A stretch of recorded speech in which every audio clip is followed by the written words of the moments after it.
Africa, a land of immense diversity, deep history, and unparalleled significance. This vast continent, the second largest in the world, has been home to some of the earliest and most influential civilization. But before great kingdoms rose along the Nile and the Niger, before the pyramids of Nubia and the walled cities of West Africa, Africa was where humanity itself began. This is the story of the cradle of civilization, and how the first humans emerged, thrived, and laid the foundation for the great cultures that followed. The birthplace of humanity. For millions of years, Africa has been home to life itself. But around 6 to 7 million years ago, something remarkable happened. A small group of primates, living in the forests and grasslands of East Africa, took their first steps on two legs. They were not yet human, but they were the ancestors of all modern human. One of the earliest species, Australopithecus afarensis, lived here nearly 4 million years ago. Their most famous fossil, Lucy, was discovered in Ethiopia in 1974, proving that early human ancestors walked upright long before they developed large brains. By 2.5 million years ago, a more advanced group, known as Homo habilis, began using simple stone tools, marking the dawn of human innovation. But the true transformation came with Homo erectus, the first species to control fire, craft complex tools, and migrate out of Africa, spreading to Asia and Europe. It was this species that paved the way for modern Homo sapiens, who first appeared in Africa around 300,000. This was our true beginning. The first human societies. For hundreds of thousands of years, our ancestors lived in small, mobile groups, hunter-gatherers dependent on the land for survival. They hunted wild animals, gathered fruits, nuts, and edible plants, and moved with the seasons, always in search of food and water. But as climates changed, so did their way of life. Around 10,000 years ago, humans began experimenting with farming, marking the start of the Neolithic Revolution. Some of the first crops, such as millet and sorghum, were grown in the Sahel, the region just south of the Sahara. Slowly, small villages formed, leading to permanent settlements. This was the first step towards civilization. The Sahara before it became a desert. Today the Sahara Desert is one of the harshest environments on Earth. But 10,000 years ago, it was a land of rivers, lakes, and vast grasslands, a thriving ecosystem full of life. This region was home to early pastoralists, who domesticated cattle, hunted with bow and arrow, and created some of the earliest rock art, depicting animals long extinct from the region. But over time, the climate changed. The once green Sahara slowly dried out, turning into a vast desert. People migrated south, toward the Nile River and the West African savannas. It was this movement of people that led to the rise of some of Africa's first great civilization. The Nile River Valley, birthplace of African civilizations. One of the earliest centers of human civilization, was formed along the banks of the Nile River. The Nile was Africa's lifeline, providing fresh water for drinking and farming, rich soil for crops, and a natural highway for trade and travel. By 5000 BCE, villages had transformed into powerful city-states, and by 300 BCE, the first unified kingdom of Egypt was born. But Egypt was not alone. To the south, another great civilization arose, one that rivaled Egypt in power, wealth, and influence. Nubia, Egypt's forgotten rival. For centuries the Nubians, a powerful African people, controlled the lands south of Egypt. They were skilled warriors known for their deadly archery. Master traders controlled the flow of gold, ivory, and exotic goods. Builders of vast cities including Kerma, the first major capital of Nubia. At its height, Kerma was one of the most powerful cities in Africa, rivaling even Egypt. But Egypt saw Nubia as a threat. In 1500 BCE, Egyptian pharaohs invaded, conquering Nubia and absorbing it into their empire. Yet the Nubians did not disappear. Centuries later they would rise again, not as subjects of Egypt, but as its ruler.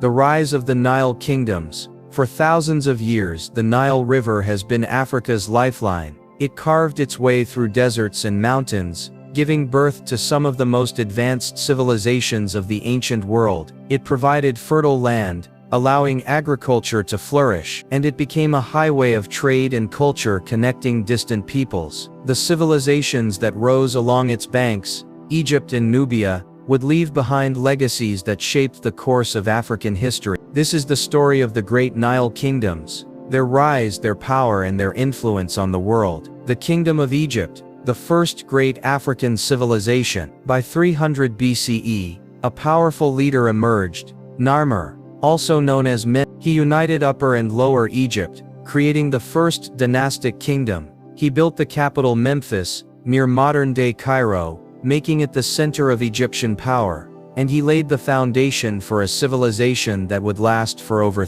Egypt became known for its extraordinary achievements, irrigation systems that controlled the Nile's floods, allowing agriculture to thrive. A complex writing system, hieroglyphics, was used to record history, religion, and government. Monumental architecture including pyramids, temples, and colossal statues. One of the most iconic symbols of Egypt's power was the Great Pyramid of Giza, built during the Old Kingdom period.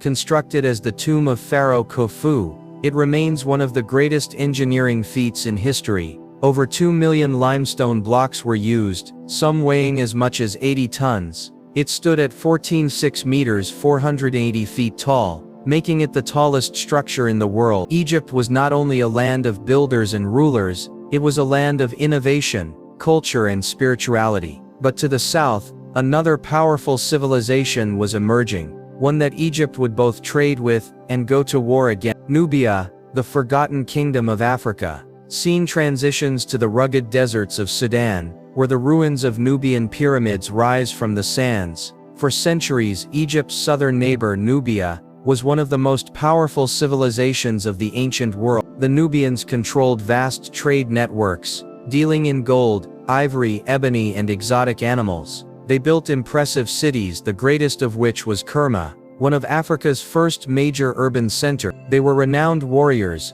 feared for their skilled archers, whom the Egyptians called the people of the bow. But as Egypt expanded its empire, it saw Nubia as both a rival and an opportunity. The struggle between Egypt and Nubia. Around 1500 BCE, Egypt, under the mighty pharaohs of the New Kingdom, sought to expand its control over Nubia. The Egyptian pharaohs invaded Nubian lands, seizing their gold mines and conquering Kerma. They built temples and fortresses along the Nile, enforcing Egyptian rule. Many Nubians adopted Egyptian culture, worshipping Egyptian gods, and learning hieroglyphic writing. For over 500 years, Nubia remained under Egyptian control. But in time, the Nubians would rise again, not as subjects of Egypt, but as its rulers. The kingdom of Kush. Nubia strikes back. As Egypt weakened after the Bronze Age collapse, the Nubians saw their chance to reclaim power. By 1070 BCE, the Nubians re-established their independence and formed a new kingdom,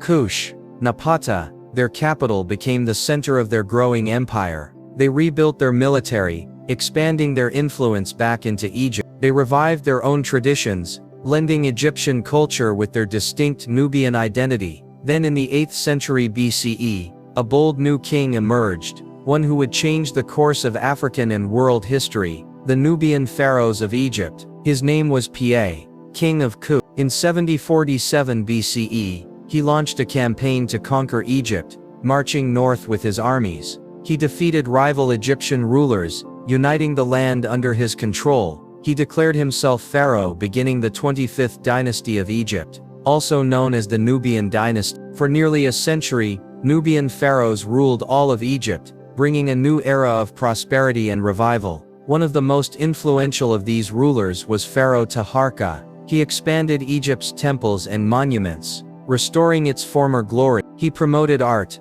literature, and trade, making Egypt strong once again. He defended Egypt against the powerful Assyrians, resisting their invasions. But eventually foreign powers like the Assyrians and later the Persians overran Egypt, ending the Nubian rule. The Nubians retreated south, where their civilization continued to flourish in the city of Meroe for another 800 years. They were rich in gold, attracting merchants from North Africa and the Middle East. They built great cities where scholars, traders, and rulers gathered, And they created some of the most powerful kingdoms in African history, empires that shaped trade, culture and power across the continent. This is the story of the West African empires of Ghana, Mali, and Songhai, civilizations built on gold, knowledge and war. The birth of the Ghana Empire. Around 300 CE, the Songhai people, part of the Mande language family, began to build small kingdoms. They controlled fertile lands where they grew millet and sorghum, but their greatest resource was gold, and they were surrounded by vast deposits of. As trade expanded, these small kingdoms united, forming the powerful empire of Ghana. By the 8th century, Ghana controlled the most important trade routes in West Africa. Gold from West Africa flowed north across the Sahara Desert, where it was traded for salt, textiles and horses. Ghana's kings imposed heavy taxes on trade, making them incredibly wealthy. The empire became known to the Arabs as the Land of Gold. The power of the Ghanaian kings. The rulers of Ghana were among the richest kings in the world. The king controlled all the gold mines, allowing only small amounts of gold dust to be used by the people. He was the supreme judge, settling disputes and maintaining peace. He ruled with the help of nobles and governors, who managed the empire's vast lands. But Ghana was not without challenge. The Almoravids, a powerful Berber dynasty from North Africa, launched an invasion in the 11th century, weakening Ghana's power. Rival kingdoms rose in the south and east, competing for control of the gold trade. By 1200 CE, Ghana had begun to decline, but from its ruins, a new and even greater empire would rise. The Mali Empire, 1230–1600 CE, the Golden Age of West Africa. In 1230 CE, a warrior king named Sundiata Keita led a rebellion against Ghana's weakened ruler. He defeated his rivals and united the Mande-speaking peoples under one empire. He expanded Mali's borders, taking control of gold mines and trade routes, and he established a powerful dynasty, making Mali the richest empire in West Africa. The legend of Sundiata Keita. Sundiata's story is told in the Epic of Sundiata, passed down by griots,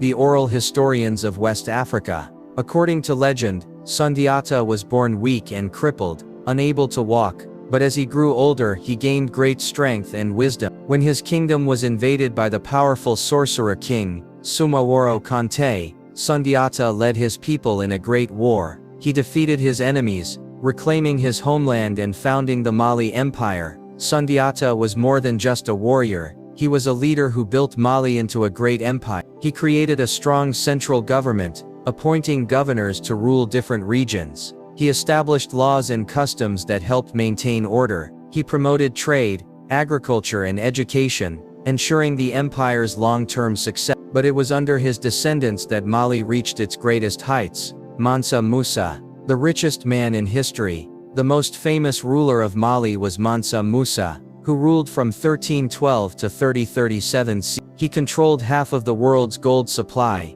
He built mosques, libraries and schools, making Mali a center of learning and culture. Scene transitions to Mansa Musa's legendary pilgrimage to Mecca, showing him traveling with thousands of camels, soldiers and servants carrying gold. In 1324, Mansa Musa made a historic pilgrimage to Mecca. He traveled with 60,000 men, 12,000 slaves and hundreds of camels loaded with gold. Along the way he gave away so much gold in Egypt that it caused inflation for years. His journey put Mali on the world map, making it famous across the Middle East and Europe. Mansa Musa also transformed Timbuktu into a center of learning. The city became home to the great Sankara University, where scholars studied Islam, astronomy, medicine and law. Thousands of manuscripts were collected, making Timbuktu one of the most advanced intellectual centers in the world. But as Mali grew in wealth and power, it attracted new rivals. The rise of the Songhai Empire.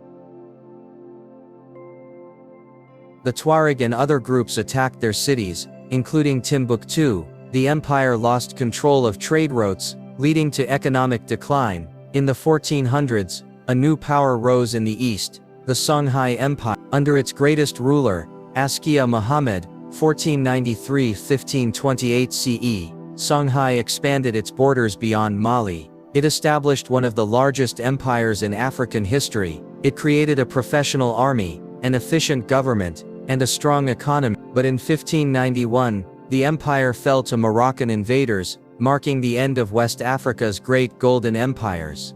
The Swahili coast and Indian Ocean trade. For centuries, the eastern coast of Africa was a gateway between the African interior and the wider world. Here, powerful city-states rose along the Swahili coast, thriving on trade and culture. These cities became cosmopolitan centers, where Africans, Arabs, Persians, and Indians lived side by side. They formed part of the vast Indian Ocean trade network, connecting Africa to the Middle East, India, and even China. This is the story of the Swahili coast, an African civilization shaped by trade, culture and the sea. The rise of the Swahili city-states.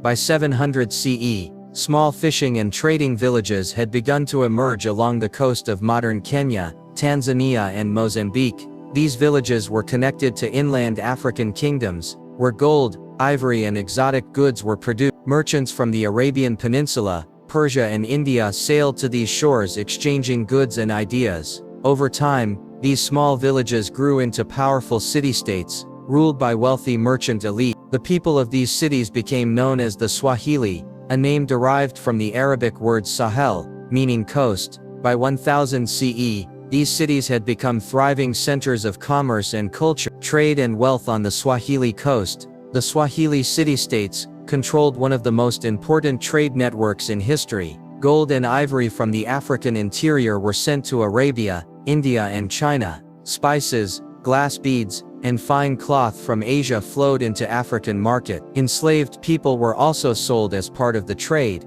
a dark reality of this commercial system. Trade was made possible by the monsoon winds, which changed direction with the seasons. In the summer months, winds blew toward Africa, bringing ships from Arabia and India. In the winter months, winds blew toward Asia, allowing African merchants to sail eastward. This seasonal rhythm of trade made the Swahili coast one of the most prosperous regions of medieval Africa. The cultural melting pot, a blend of Africa, Arabia and Persia. The Swahili coast was more than just a center of trade, it was a melting pot of cultures. Many merchants from Arabia and Persia settled in the region, marrying into local African families. Swahili culture blended African traditions with Islamic influences. The Swahili language, a Bantu-based language infused with Arabic, Persian and Indian words, became the dominant language of trade and diplomacy. Islam became deeply woven into Swahili culture. By the 12th century,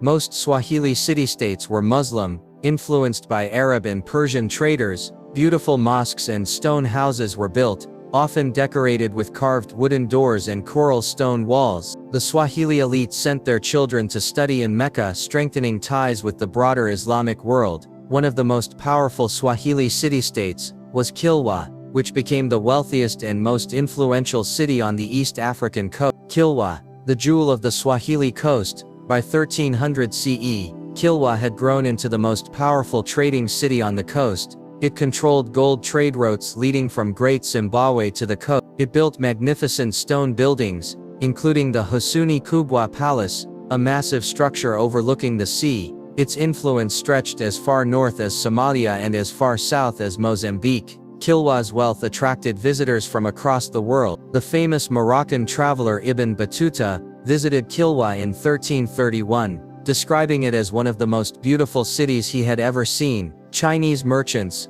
sailing on massive treasure ships, reached the Swahili coast during the voyages of Admiral Zheng He. But Kilwa's golden age would not last forever. The arrival of the Portuguese, 1498 CE. In 1498, a new power arrived, the Portuguese. The explorer Vasco da Gama became the first European to sail around Africa and reach India. On his return journey, he attacked Swahili cities, demanding tribute from their rulers. In 1505, the Portuguese launched a full-scale invasion, burning Kilwa and Mombasa to the ground. For the next 200 years, the Portuguese controlled much of the Swahili coast, disrupting the old trade routes. The golden age of the Swahili city-states had come to an end. Great Zimbabwe, the kingdom of gold and stone. Deep in the heart of southern Africa lies one of the most magnificent ruins on the continent. A city built without mortar, standing for centuries as a testament to a powerful civilization. It was the center of trade, wealth, and influence for the people of its time. It controlled rich gold mines that fed the vast trade networks of Africa. And its rulers built one of the largest stone complexes in sub-Saharan Africa, shaping the destiny of their people. This is the story of Great Zimbabwe, the kingdom of gold and stone. Scene transitions to an animated map showing the location of Great Zimbabwe, in present-day Zimbabwe, surrounded by trade routes leading to the Swahili coast. Long before European explorers set foot in southern Africa, a thriving civilization rose among the rolling hills and savannas of the Zimbabwe Plateau. Around 1000 CE, Bantu-speaking peoples, ancestors of the Shona people, settled the region. They cultivated crops, raised cattle, and traded with their neighbors. As their society grew, they discovered vast gold deposits, setting the stage for the rise of a powerful kingdom. Scene transitions to a wide view of villagers working in fields, while others trade goods such as iron, pottery, and textiles. By 1200 CE, these settlements had transformed into a major power, Great Zimbabwe. The city of stone, engineering an African marvel. Scene transitions to a time-lapse animation, showing how Great Zimbabwe's massive stone walls were built, with workers stacking stone bricks precisely. At the heart of this kingdom stood a city unlike any other in Africa. Unlike most African settlements of the time,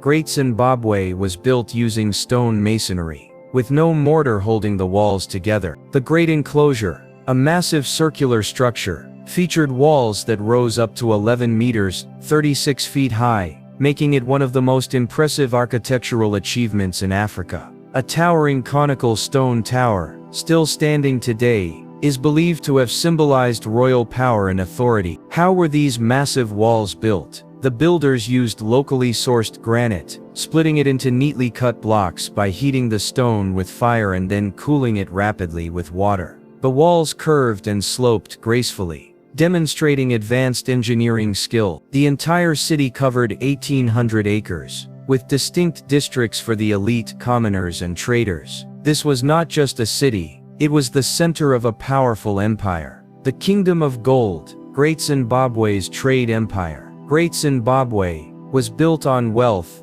gold wealth. The region was home to some of Africa's richest gold deposits, fueling an international trade network. Gold was mined, smelted, and shaped into jewelry, coins, and bars, then traded with merchants from the Swahili coast, Arabia, and India. In return, Great Zimbabwe imported silks, porcelain, and glass beads, evidence of trade connections stretching as far as China. Archaeological finds reveal that this African kingdom was part of a global trade system. Arab and Persian merchants carried goods from Zimbabwe to ports like Kilwa and Sofala. From there, the goods traveled across the Indian Ocean to India and China. The city's elite adorned themselves with imported luxury goods, displaying their wealth and power. Great Zimbabwe's gold trade was so vast that it may have supplied up to 40% of the gold used in the medieval Islamic world. The power and mystery of the Zimbabwe kings. At the height of its power, Great Zimbabwe was ruled by a king known as the Mamba. He controlled trade,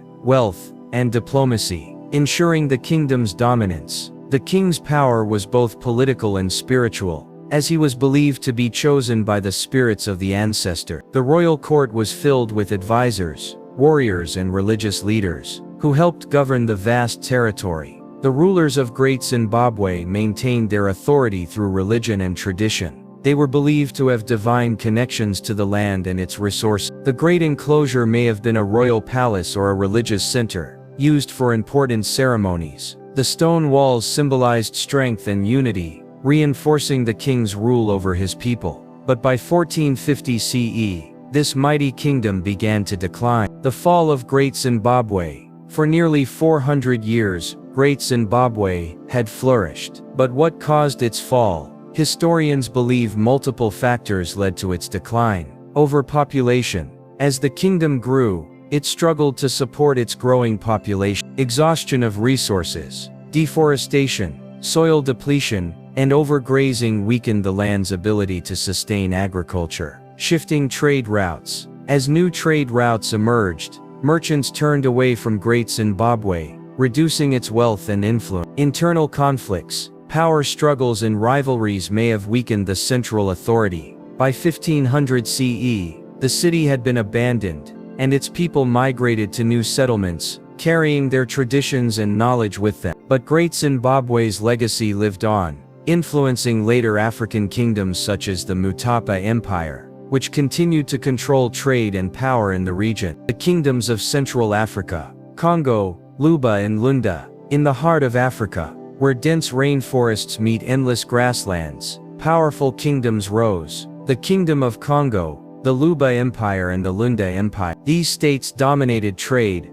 warfare and politics in Central Africa. For centuries, they thrived in one of the most resource-rich regions on Earth, controlling gold, ivory and copper. And their rulers built complex societies, where kings, warriors and merchants shaped the destiny of their people. This is the story of the great kingdoms of Central Africa. The rise of the Congo Kingdom, 14th–17th century CE. By the late 1300s, along the fertile banks of the Congo River, a powerful kingdom emerged, the Kingdom of Congo. It was founded by the Bakongo people, who organized small chiefdoms into a centralized state. At its height it controlled a vast territory, stretching from the Atlantic coast, deep into Central Africa. The capital, Mbanza Congo, became one of the largest cities in Africa, home to thousands. The Mana Congo, the King of Congo, ruled as both a political and spiritual leader. He controlled trade networks that exported ivory, copper and textiles.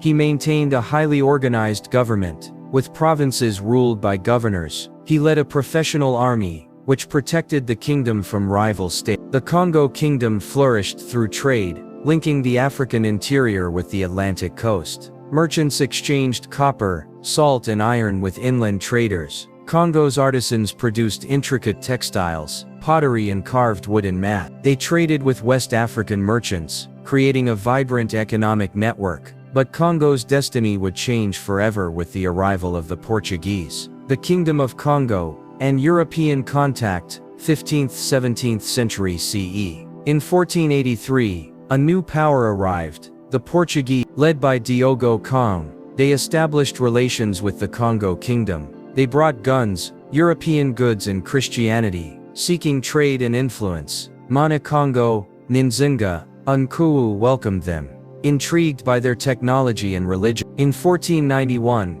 Nzinga Nkuu converted to Christianity, seeing it as a way to strengthen ties with Portugal. His successor Afonso I expanded Christianity, building churches and schools. Congo became one of the first African kingdoms to establish a diplomatic relationship with Europe. But this alliance had devastating consequences. The Portuguese demanded more and more enslaved people, fueling the transatlantic slave trade. Congo's social fabric unraveled, as rival factions sold captives to European traders. The kingdom descended into civil war, weakening its power. By the late 1600s, Congo had fractured, its influence diminished by European interference and internal conflicts. Yet its legacy remained, influencing the culture, language and history of Central Africa. The Luba Empire, the Kingdom of Iron and Trade, 16th–19th century CE. As Congo declined, a new empire rose in the east, the Luba Empire.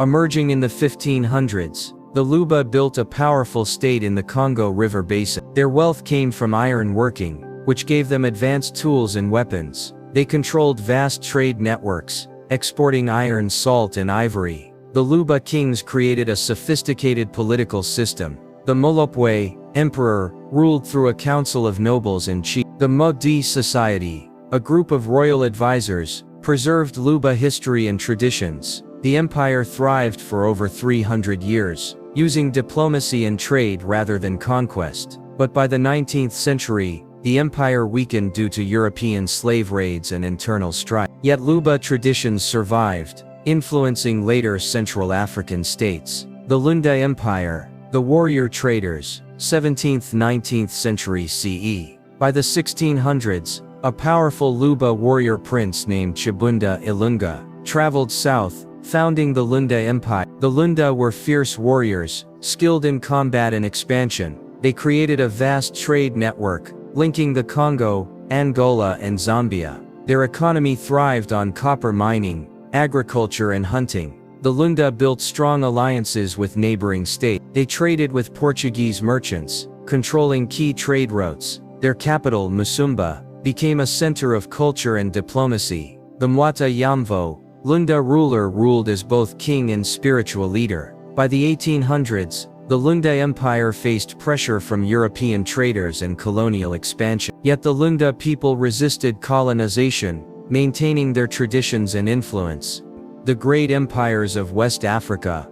The Benin Empire, masters of art and war, 13th–19th century CE. While Mali and Songhai ruled the Sahel, another powerful kingdom flourished in the rainforest, Benin. The Edo people founded Benin City, one of Africa's most advanced capitals. They built massive defensive walls, larger than the Great Wall of China in total length. They developed a strong military, known for its elite warrior corps. Benin was also known for its art. Benin bronzes, created using the lost wax casting technique, were among the finest sculptures in the world. They depicted royalty, warriors and historical events, preserving Benin's history and metal. Today these artifacts are housed in museums worldwide, a testament to Benin's artistic genius. In the 15th century, Benin began trading with Portuguese merchants, exchanging gold, ivory and pepper for firearms. This strengthened their military, allowing them to expand their empire. But by the 1800s,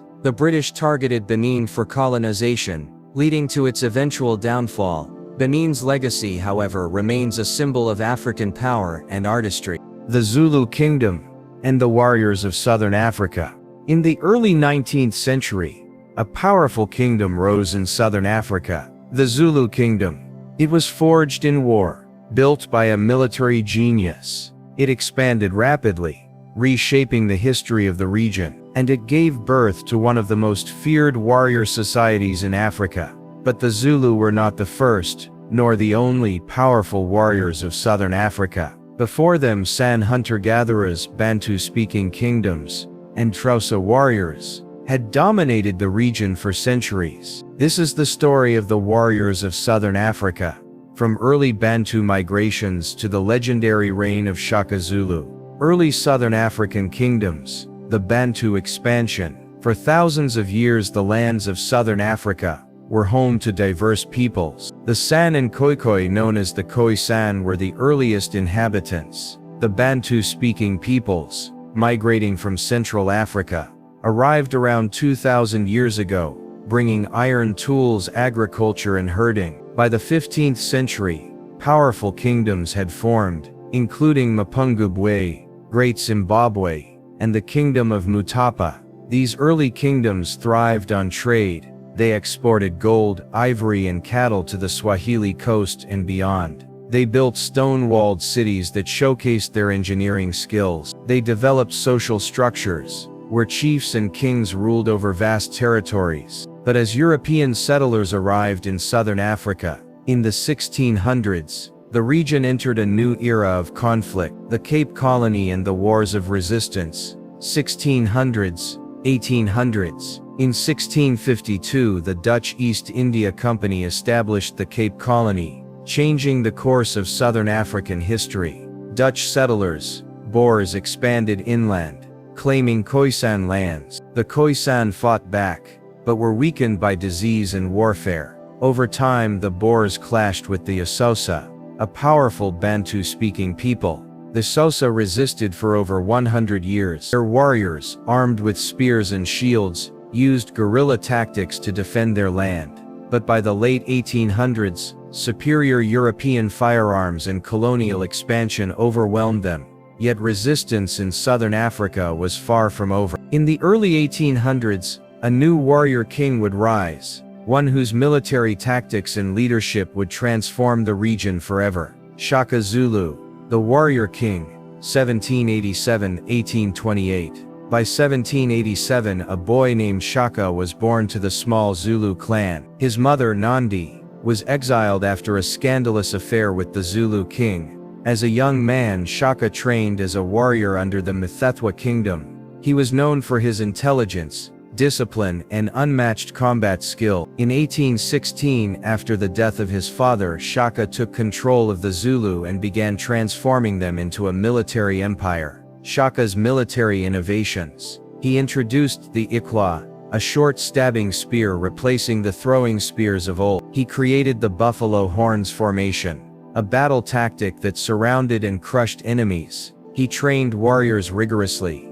turning them into a disciplined, standing army. Within a decade, Shaka had united dozens of tribes, creating the powerful Zulu kingdom. The Saka King, the crushing 1815-1840. As Shaka expanded his empire, waves of war and migration spread across the region. This period, known as the Imafekane, the crushing, saw entire societies displaced. Refugees and warriors moved into new lands, causing conflict and transformation. Some groups, like the Ndebele and Sotho, fled and formed new kingdoms far from Zulu control. The Saka King reshaped southern Africa, but Shaka's rule would not last forever. The fall of Shaka and the rise of British colonialism, 1828-1879. In 1828, Shaka was assassinated by his own brothers. His successor Dingenan ruled with brutality but lacked Shaka's military genius. In 1838, he suffered a devastating defeat at the Battle of Blood River against Boer settlers. Over time, Zulu power declined as both the British Empire and the Boer republics expanded. Despite Zulu bravery, the British defeated them at the Battle of Ulundi, marking the end of Zulu independence.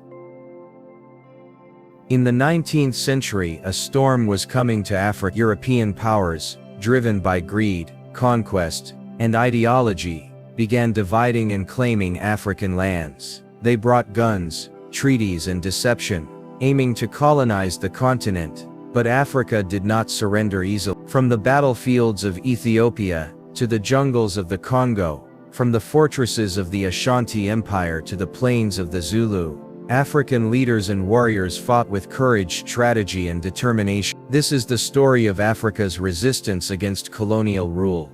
A battle for land, culture, and survival. The scramble for Africa. A continent divided, 1884. Britain, France, Germany, Portugal, Belgium, and others claimed African lands without African consent. They ignored cultures, languages, and historical borders, drawing new maps based on their own interests. Over the next 30 years, nearly 90% of Africa was under European control. But Africa fought back. Ethiopia, the only African nation to defeat a European power. While most of Africa fell to European rule, one nation stood strong: Ethiopia. In 1889, Emperor Menelik II took the throne, determined to modernize Ethiopia and protect its independence. He built a strong army, armed with modern weapons. He negotiated with Europeans, but refused to become their puppet. The Italians had signed the Treaty of Wuchale, believing it gave them control over Ethiopia. But Menelik II rejected the treaty, realizing the Italians had altered the wording in their favor. The result: war. The Battle of Adwa, March 1, 1896. 100,000 Ethiopian warriors, led by Menelik II and his wife Empress Tatu, faced 17,000 Italian troops. The Ethiopians, knowing the terrain, launched a massive counterattack. By the end of the battle, over 7,000 Italian soldiers were dead or captured. Ethiopia had won. It was the first and only African nation to defeat a European power in full-scale war. Menelik II's victory shocked the world and inspired African resistance movements across the continent. But elsewhere, the fight was just beginning. The Ashanti Resistance, Warriors of Gold, 1896-1900. The Ashanti Empire, known for its gold, wealth, and military strength, refused to submit to British rule.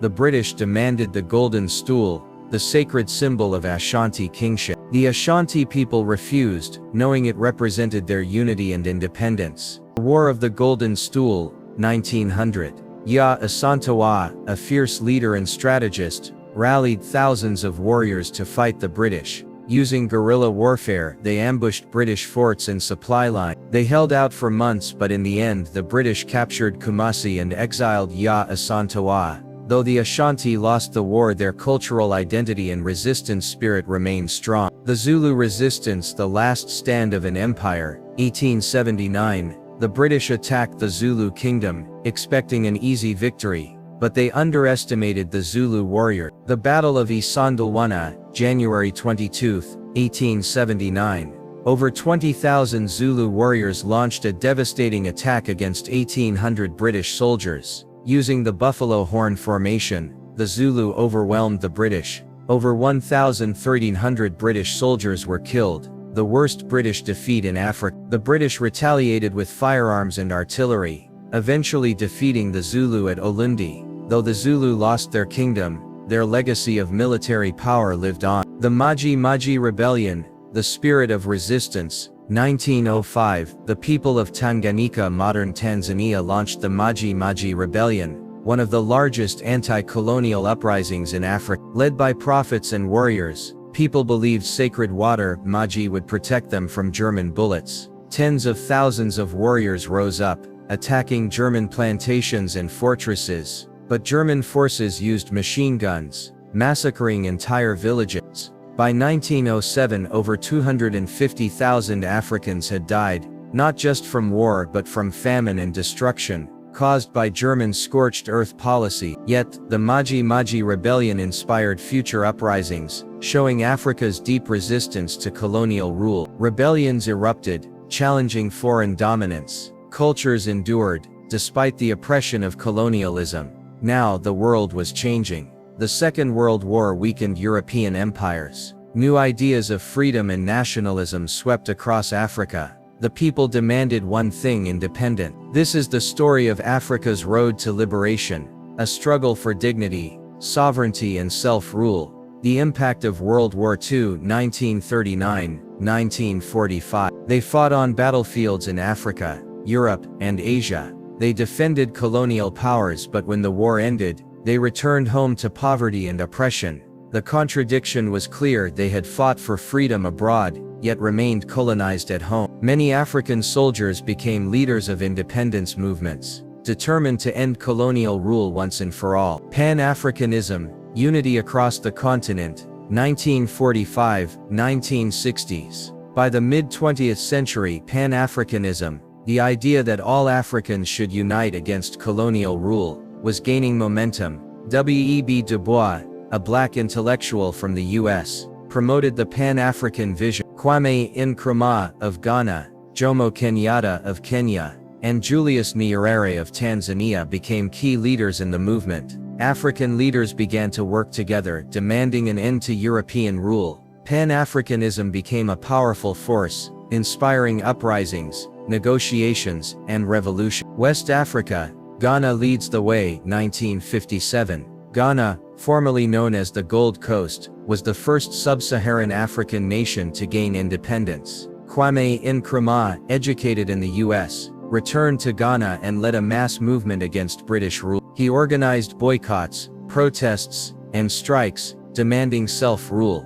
In 1957, after years of struggle, Ghana declared independence. Nkrumah's words echoed across Africa: "Our independence is meaningless unless it is linked up with the total liberation of Africa." The movement spread like wildfire. North Africa, Egypt and Algeria rise, 1952-1962. Meanwhile in Algeria, a bloody war for independence raged against French colonial rule. The Algerian War of Independence, 1954-1962. In 1962, Algeria finally won independence, but at a terrible cost. The victory in Algeria showed that colonial rule could be overthrown through armed struggle. East Africa, Kenya's Mama Rebellion, 1952-1963. In Kenya, the Mama Rebellion became one of the most famous anti-colonial uprisings. Kikuyu fighters, led by Dedan Kimathi, waged a guerrilla war against the British. The British declared a state of emergency,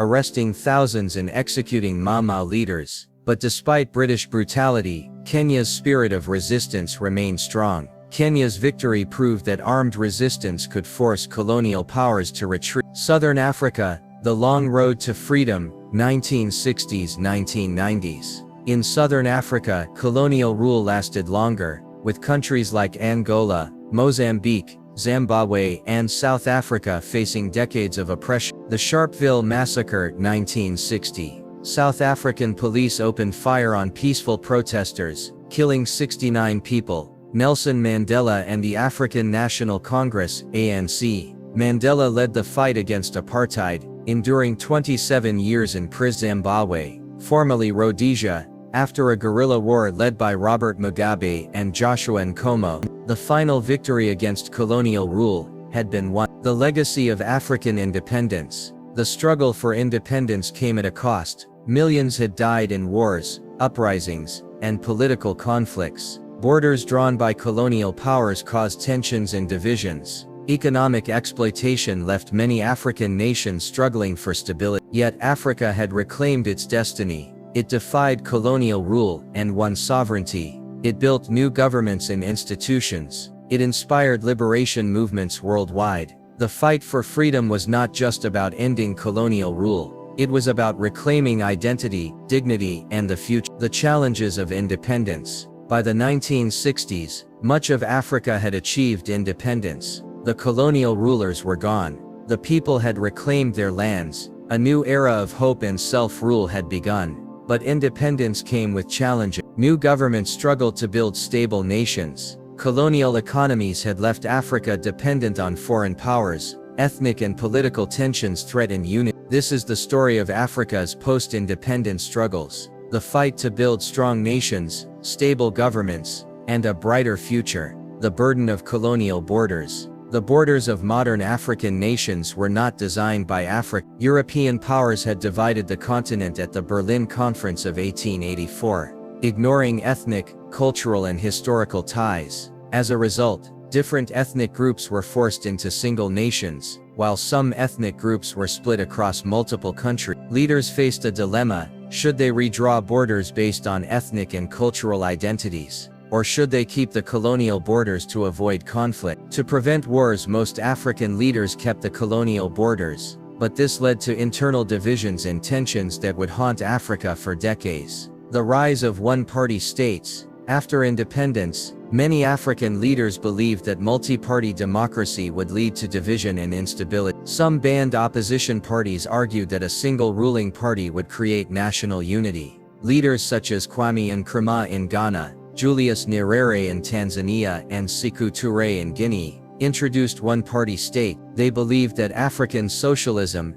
a system based on cooperation, self-reliance, and communal development, was the best path forward. But over time, some of these governments became authoritarian. Political opponents were arrested. Dissent was crushed. Corruption spread. As leaders stayed in power for decades, the dream of unity through one-party rule soon turned into repression for many nations. Military coups and instability. By the 1970s, many African governments struggled to maintain stability. Economic problems, political corruption, and ethnic tensions led to military takeovers. In countries like Ghana, Nigeria, Sudan, and Uganda, the military seized power, promising to restore order. Some leaders like Mobutu Sese Seko of Zaire, now the Democratic Republic of the Congo, stayed in power for decades, ruling with brutal force. While some military leaders brought temporary stability, others ruled through fear, suppressing opposition and stealing national wealth. Economic struggles. The legacy of colonialism. At independence, many African nations inherited weak economies that had been designed to serve European interests. Colonial economies had focused on exporting raw materials, such as gold, diamonds, coffee, and cocoa,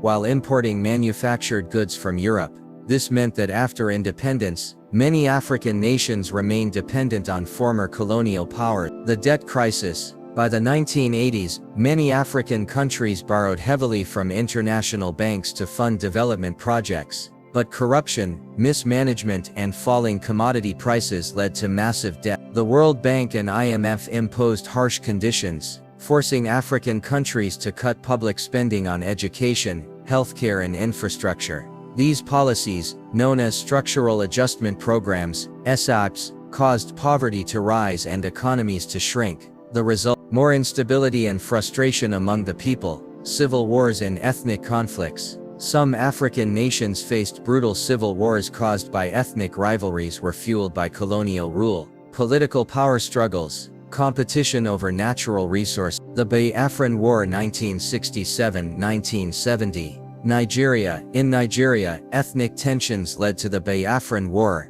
where the Igbo people attempted to secede from Nigeria. Over 1 million people died, mostly from starvation. The Rwandan Genocide 1994. In Rwanda, colonial policies had exacerbated divisions between the Hutu and Tutsi ethnic groups. In 1994, a brutal genocide led to the deaths of over 800,000 Tutsis and moderate Hutus in just. Though these conflicts tore nations apart, many worked towards peace, rebuilding and healing. The fight against apartheid in South Africa. One of the last great struggles for African liberation was the fight against apartheid in South Africa. Apartheid, a system of racial segregation, had been imposed by white minority rule in Black South Africans were denied basic rights and forced to live in segregated townships. The role of Nelson Mandela and the ANC. The African National Congress (ANC), led by Nelson Mandela, fought for equal rights.